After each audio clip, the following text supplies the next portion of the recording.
And they're all 52 years old, man. How old is that? All right. It's so awesome that those guys can be here today. I haven't seen most of those guys for like 30 years. So very cool that they can be here today and bring us good luck. We love you, Coach. We love you, Coach. They knew a whole different side of me. What side is that? The good side, the side you guys don't ever see. What offense did you run? Remember? Same one we ran today on the place at work. Rich, we talked about your defense, just the remarkable turnaround you guys have had, Awesome. especially at home. Yeah, the D was fantastic today. Four turnovers, 4 interceptions, 4 sacks. And, you know, the offense just, we couldn't get that last score to put that game away in the second half, so the defense just had to keep going out there and keep getting it. Our D-line played so hard. I think, you know, when Justin Evans went out at halftime, you know, we're basically playing with none of our starting 5 defensive backs when you start the season. And so for all those guys that came in and were role players today and stars today, shoot, Double A with 3 picks, Elliott with the pick, Harris with 2 nice pass breakups.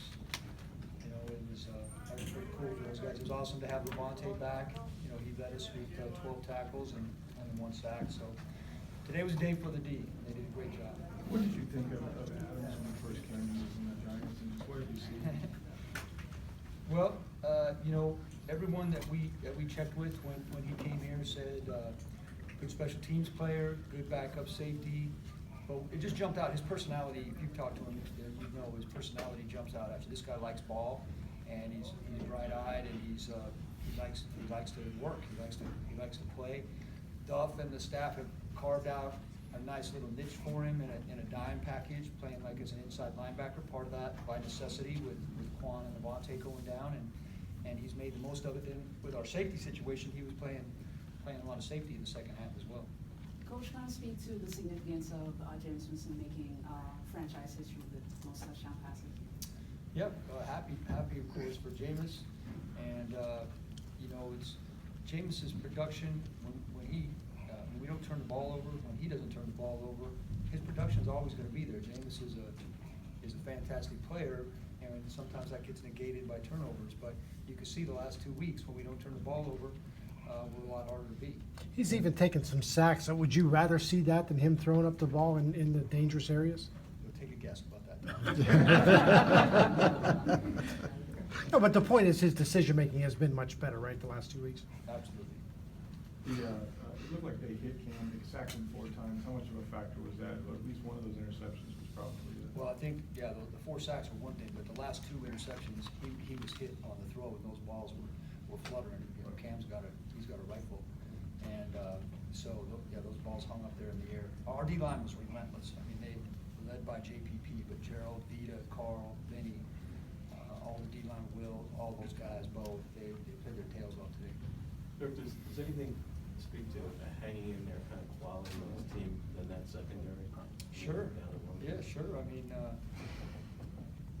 it just shows what kind of guys we have, and you know, hats off to Jason for the guys he's brought in, and they've hung together. And you know, you can't play woulda, coulda, shoulda. You got to take them as they come, and you know, it was great to get the win today. Proud of the guys for hanging in there. Kyle, talk a little bit about Jameis's performance. Considering there was no run game today, it was really hard to get any run game. Yeah, Jameis was our run game today. He was our leading rusher.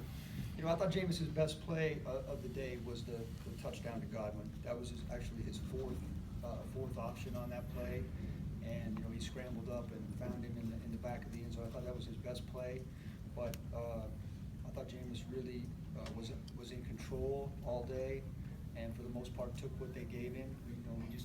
We just couldn't get in a very good rhythm there in the second half. In the first half, we moved it. We moved it, I thought, really well. You know, obviously that fumble on the 1 that hurt us. It would have been nice to have that score. We ended up getting a score sometime later after the turnover, but we just couldn't get in a very good rhythm in the second half. But that I don't think that was anything to do with Jameis. We just couldn't get our run game going. You know, they were pressuring us a lot. They gave us a couple looks that we hadn't seen before, but Jameis played well. In the first half, they're driving on the field, and Jaden gets the big pick there, not only to get the pick, but to keep his feet. Yeah, that was keeping his feet. I thought he was going to go down right on the catch. I told him at halftime, he does a hell of a job just staying up. any speed, he would've scored, but, no, that was a heck of a play by, and if you know anything about Javian, you know, go back to the hurricane, Javian's family was right in the eye of the storm up there, and he was worried about his family. We actually had to let Javian go for a day, right? That just showed that Javian was off our team for a day. We had to cut him, not because of the hurricane, but because we needed the spot. And then brought him back. He was on the practice squad, and by the end of that week, he was back up on the 53, and here he is getting an interception today. So, you know, that's a perseverance by him. I was gonna say, I mean, the league has these stories, but I mean, you had a bunch of them playing at once. Yeah, we had a few I mean, today. it's pretty rare, right? I mean, guys have to really love ball to stick, because it's a tough business to try to come in. Well, it's a good way to make a living. I mean, don't get me wrong, those guys, Right. there's a million guys waiting to take their spot if they don't want it. Yeah. But part of being in that position is being the right kind of guy to be able to handle the ups and downs. And, you know, we start every week saying, if you're in the room, you might be playing on Sunday. And, you know, David Rivers started off the week on practice squad. Bobo Wilson started off the week on practice squad, and, you know, they were both out there today. Anything else? Appreciate it. Thank you, sir.